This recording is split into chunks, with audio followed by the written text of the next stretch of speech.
ansiedade é um transtorno extremamente comum nos dias de hoje, né? E ela em primeira mão, ela é caracterizada por uma antecipação de alguma coisa que ainda não aconteceu.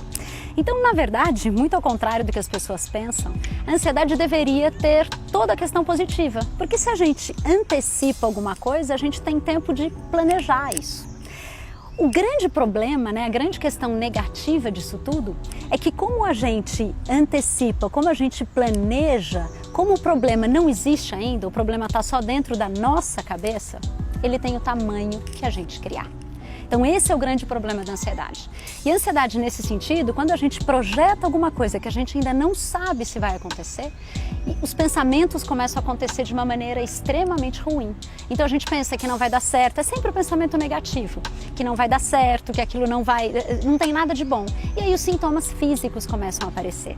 Então tem taquicardia, tremor, aceleração de batimento, respiração ofegante, transtorno de sono, de alimentação, de tudo isso. A gente vive num mundo extremamente agitado, extremamente com muitos estímulos que estressam, né? Por exemplo, nos profissionais de saúde, antes você pedia alguma coisa para um profissional de saúde, o chefe pedia, ele pedia pessoalmente isso, essa pessoa ia, fazia, depois retornava.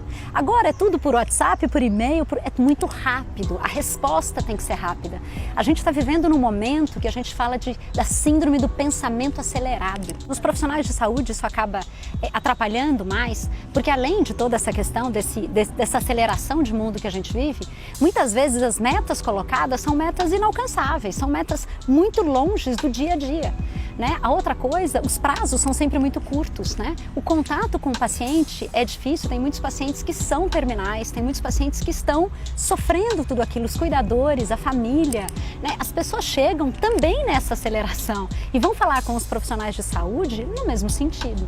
Então, na verdade, gira tudo um ciclo vicioso muito forte que quem vive isso diariamente, não tem válvulas de escape, acaba criando, né, fortalecendo essa ansiedade que já é comum, né, por causa desse pensamento acelerado. Quando a gente vive isso recorrente e não tem essas válvulas de escape, não tem maneiras de lidar de maneira adequada, esse é o problema de virar uma ansiedade crônica.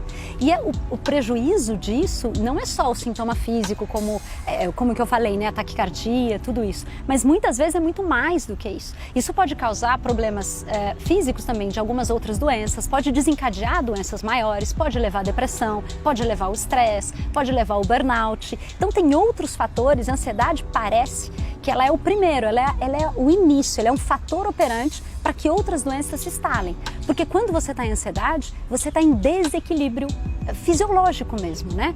Cada órgão do seu corpo está funcionando em um ritmo, o teu cérebro está funcionando em outro, nada está em harmonia. Então esse é o grande problema.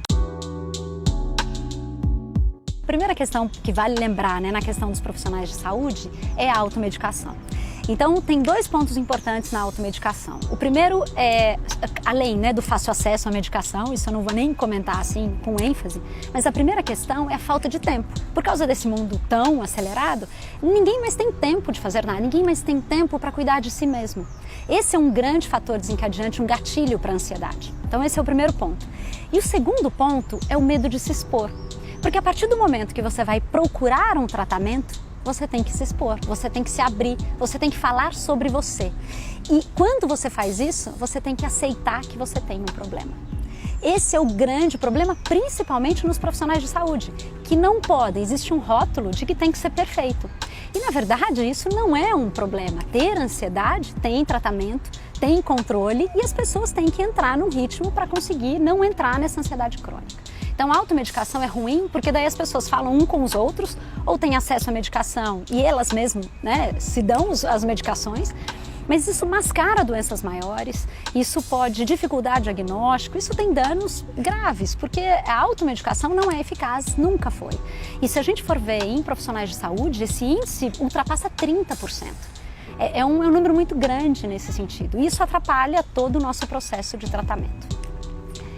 A ansiedade, ela tem tratamento medicamentoso, sim, quando está num nível maior, eu sempre falo, eu sempre gosto de falar que o ideal é que a gente previna uma ansiedade maior, uma ansiedade crônica, né? Então, como que a gente previne?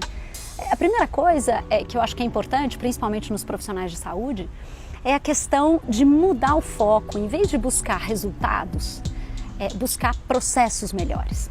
Porque o resultado vai acontecer, né? É consequência de um processo adequado. Então, como que a gente faz isso? Simples, é só fazendo o nosso dia a dia da melhor maneira que a gente puder.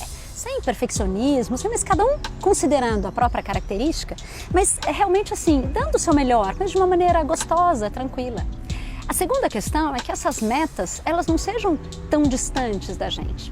As metas têm que ser diárias e têm que ser pequenininhas. Eu sempre falo que a gente tem que ter uma escadinha. A gente tem que ter uma meta grande, sem dúvida nenhuma.